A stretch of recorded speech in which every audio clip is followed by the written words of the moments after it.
امام علی ابن ابی طالب علیہ السلام رستے سے گزر رہے تھے کہ آپ نے کیا دیکھا کہ ایک شخص اپنے سونے والے تکیے پر بیٹھا ہوا تھا۔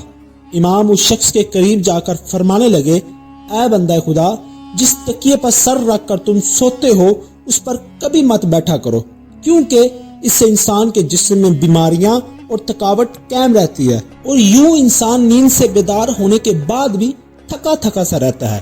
اگر تم چاہتے ہو کہ اللہ تمہیں جسمانی اور روحانی بیماریوں سے محفوظ رکھے تو کسی دوسرے کے تکیے پر سر رکھ کر نہ سویا کرو، اور جس تکیے پر سر رکھ کر تم سویا کرتے ہو اسے نہ پیروں کے نیچے رکھا کرو اور نہ اس پر بیٹھا کرو۔